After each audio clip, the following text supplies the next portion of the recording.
Hello everyone and welcome back. My name is Eric Hoagland, General Contractor, right here in Brandenburg, Kentucky. This is part 2 of our custom build your own countertop from scratch. No matter your shape, size, what have you, part 1 is already online. So again, this is part 2. We're going to be covering the seal coat, the base coat, getting everything ready for the part 3 video, which would be the flood coat. So in behind me is from our part 1 video. Don't panic.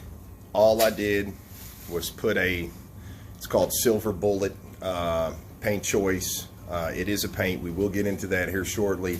All I've done is coated it once. It was raw wood from the last video. I've already got the first coat on there. I'm going to paint the second coat on there with you.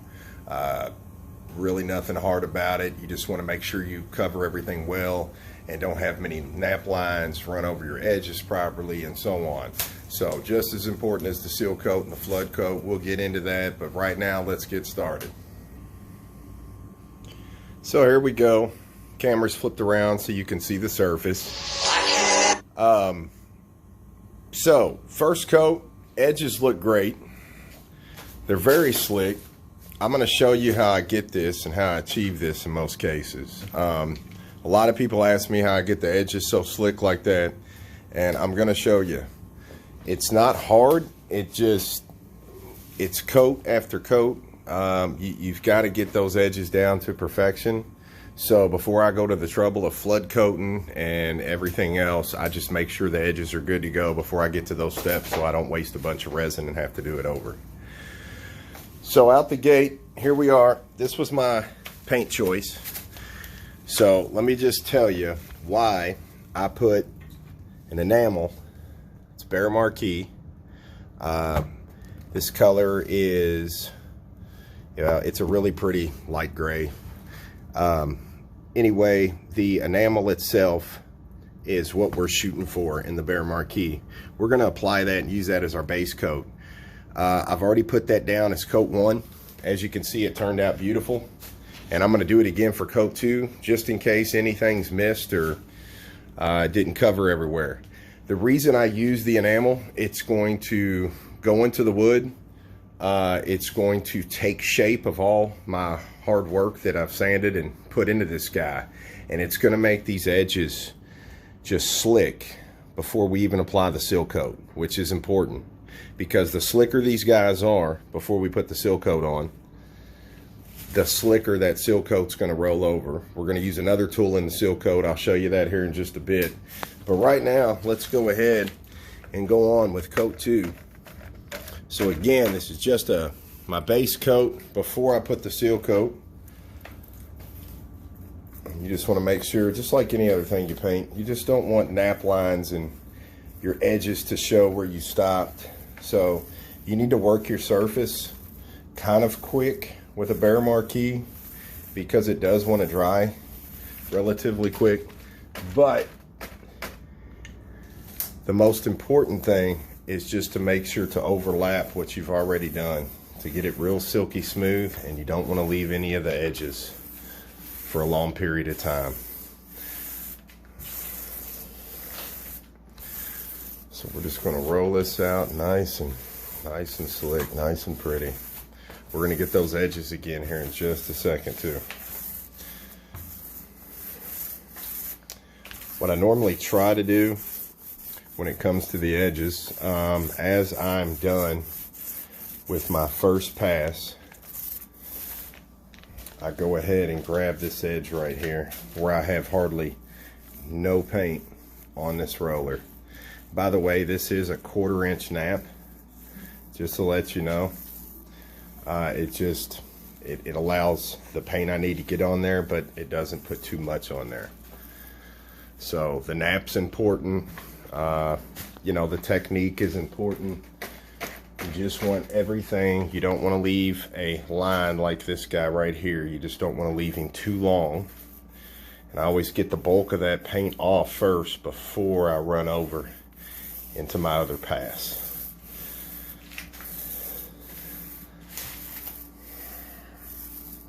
Sorry if the camera's all over the place. Trying to record it as I'm doing it, so bear with me. I'm just trying to get you to see what I see and how pretty this guy is already.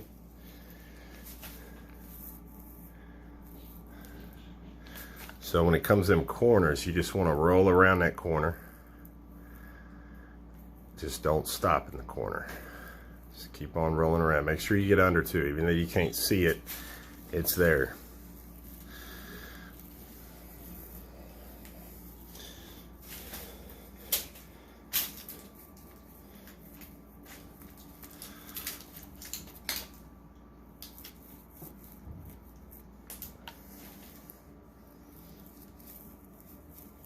All right. So we're pretty much at the, right here at the sink. So you can see I chose to stop right at the sink cutout because those are so small. With picking back up, they'll never show. Larger surface is going to have a larger line and it's going to show more. So now you can see that whole surface took really well. Those edges are really slicked up, ready to roll over. So I'm going to finish this top up. Be back here in just a second. We're going to let this dry here for a little bit and we're going to get right in on the seal coat. All right, so welcome back. We are thoroughly dried down. We've been drying well over an hour. The surface is just gorgeous. It's really has a really nice slick finish to it already. So I just want you to know what looks good from the camera. It is relatively really good. There's steel ever so slightly, just some little small imperfections that I can see up close. Those are going to come out. You don't need to worry. Those are going to come out. The seal coat is going to do a wonder with what we've done already. After the seal coat's done, when we get into the third video, the flood coat, before the flood coat, I'll show you we're going to end up buffing these sides out one last time before we go over with a flood coat. And that's how it's just one after another, all the steps, don't cheat none of them, but that's how I get those to roll over so slick. So we're gonna go ahead and get started. Today, the resin I'm using, I've used several different ones, FX, Artisan, East Coast. So the resin we're gonna use today is in fact East Coast. I know there's a gobload of resins out there, so whichever one you're using, just make sure to read up on the manufacturer defects and follow their instructions for the resin that you're using. But I'm going to go ahead and mix up a seal coat just enough to get this guy coated, starting to look sharp. I've got my container over here. I need a level surface. Make sure when you're going to mix your stuff together, make sure that your container is sitting on something that is level so you get the exact measurements.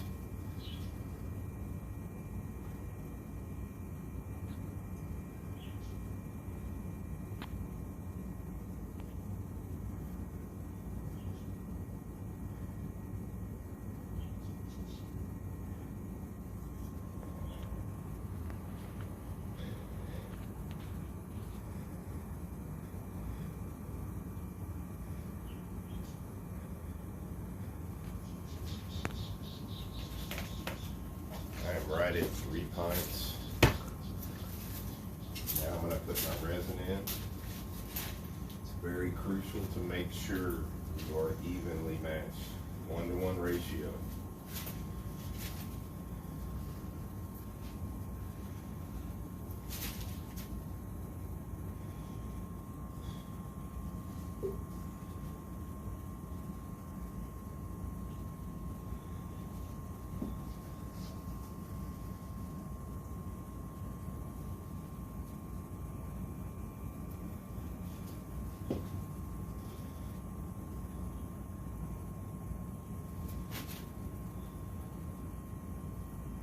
Get close, just start to slow down. Like I said, just make sure that you're right on point with your product, even 1-to-1. I'm gonna bring my resin over here. I'm just gonna go ahead, we're gonna get started in the process. I've got my timer set on 4 minutes. This is just a guide. It's just to give me something to go by. It may be a little longer than 4 minutes. I definitely think it'll go a full ride. We're going to end up putting in the mainspring. It's a silver drizzle. It's a very pretty, it's a dark component gray. It's got metallic in it. Make sure, I do about every 30 to 45 seconds. Make sure to get those sides real good.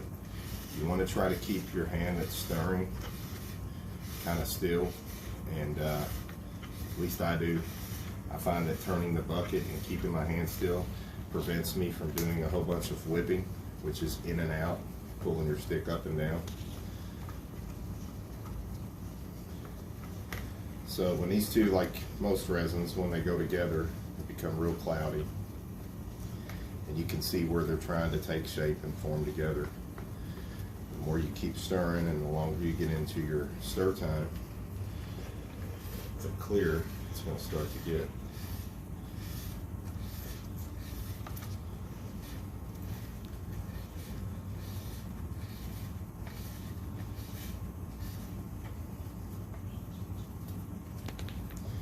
If your hand starts to get a little tired, you can always switch hands. I see a lot of people use mixers and mixing tips and stuff, and this works good for me. So by all means, there's several different ways you can do your resin. This is just one.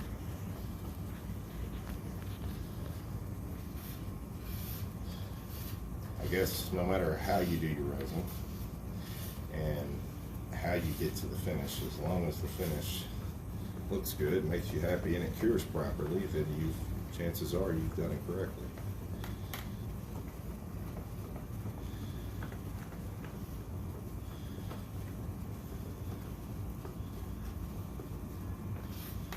So here soon we're going to start. We're going to go ahead and add in our color. So we're getting real close to our consistency.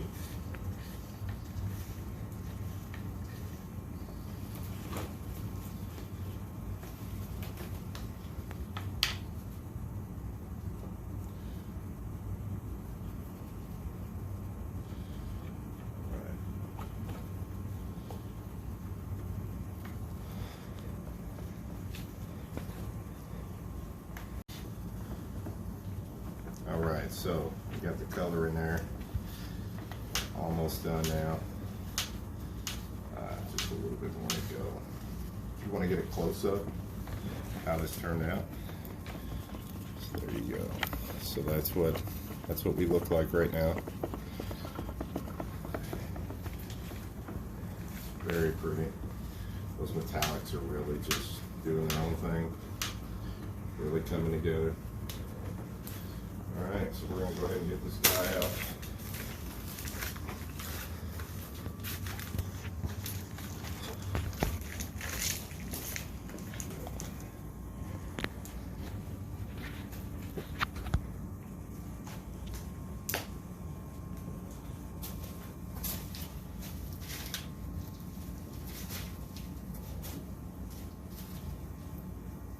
Now why I do this, I like to get a little bit on this front edge, just gonna help me get that much smoother. So I'm gonna end up rolling over it anyway. I use a high density foam roller. And what we wanna do is we'll start pushing this guy right in the back. I've got way more than what I need in here. A lot of this is definitely excess. I had quite a bit left over from a project I had done, so I didn't want to come up short for the video, so I made sure that I had more than enough. So you're gonna see a lot of waste, but I won't have to worry about coming short at all.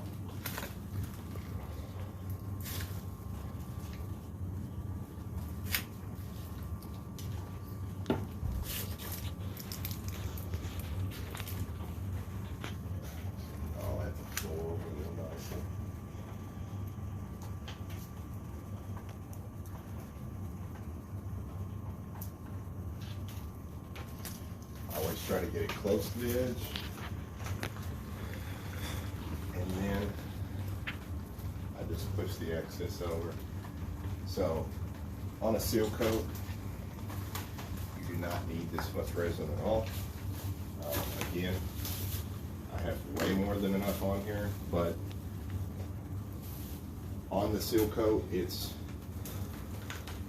you really need to get those edges very thick, almost like a flood coat, because if you don't, and they're too thin, you're not going to get them to stay slick like you want them to through the whole process. So some people say this is, well, you're wasting a bunch of resin. Well, it is, but to get these countertops, to get that slick of an edge, you need a really good coat to fall over, not just a paintbrush coat. It's just not thick enough.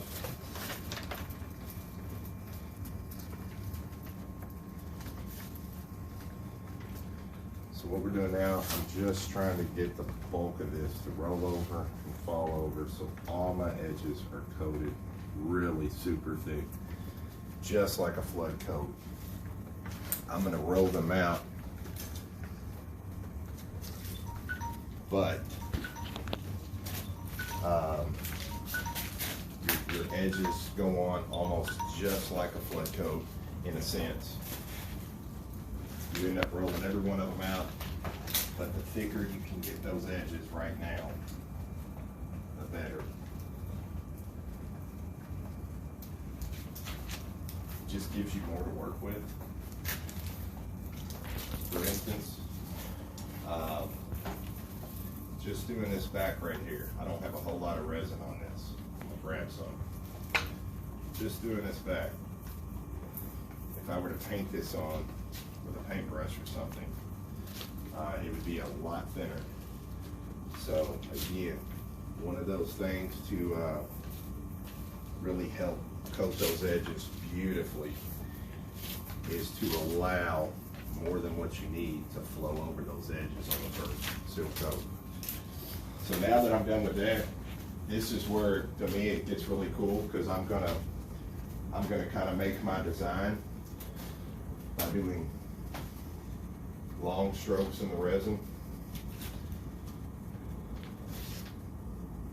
You can do whatever design you like.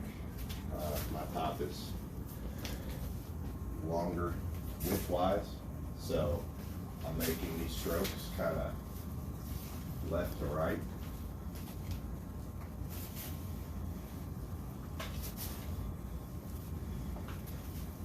That way when it all kind of self-levels, it has a really cool pattern to it.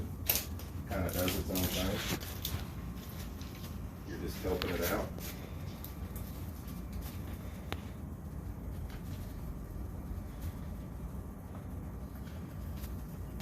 This is going to lay down real nice. It's going to look fantastic.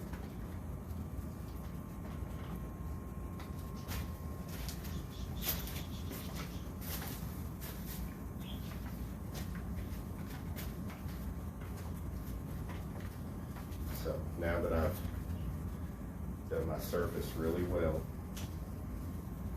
I'm going to babysit these sides just a little bit. And the main focus on these sides is that first cove, the cove under, and directly on the side. And what I'm almost doing, I'm pulling the resin off the top, putting it underneath, and then that gives me quite a little bit to run over that guy. So hit it up top, hit it below, and then that gives you some to actually throw in the middle. And remember, don't stop around those edges or you'll leave that trail mark.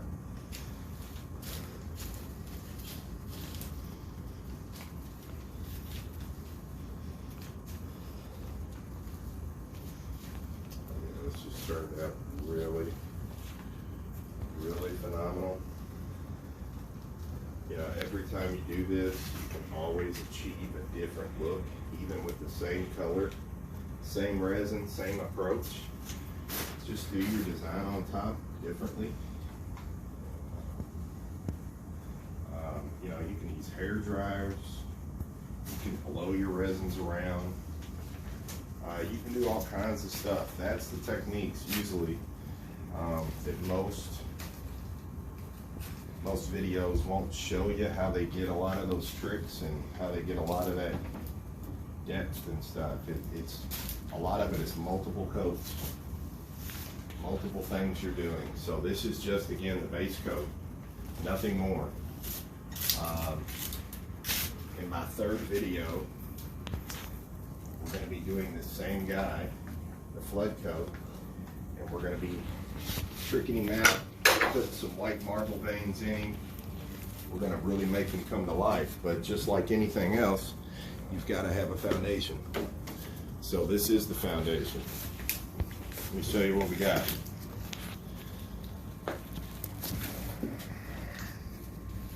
So, turned out really well.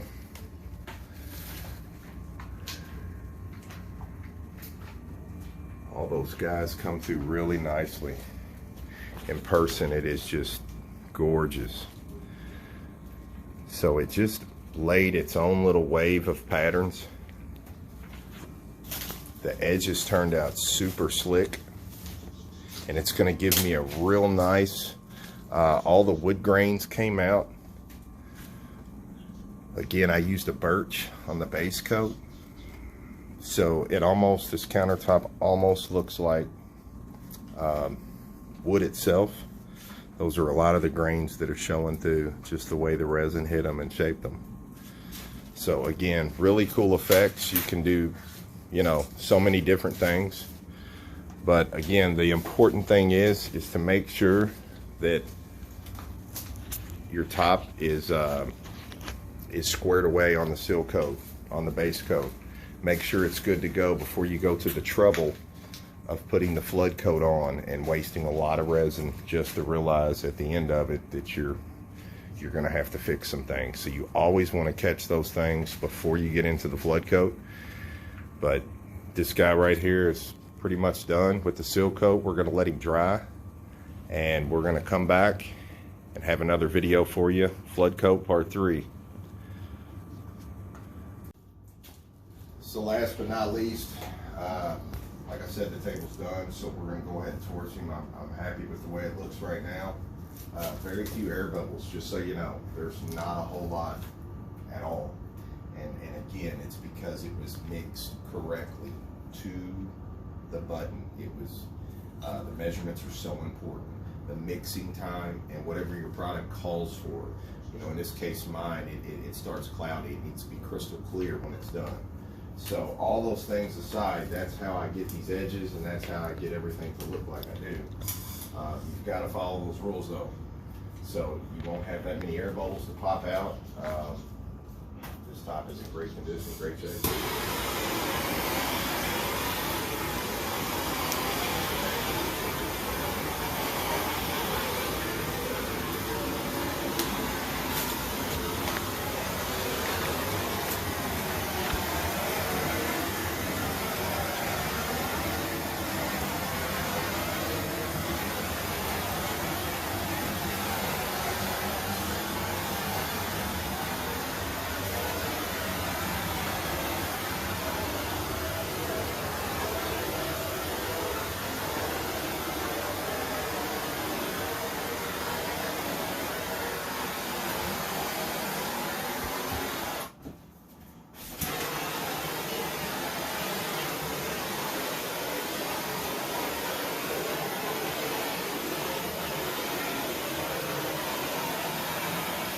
What you always want to do, you really need to kind of babysit your piece for about the next 25 minutes or so after you're done, just to make sure that any of those bubbles that pop up come to the surface, you can catch them before it starts to really set and take cure.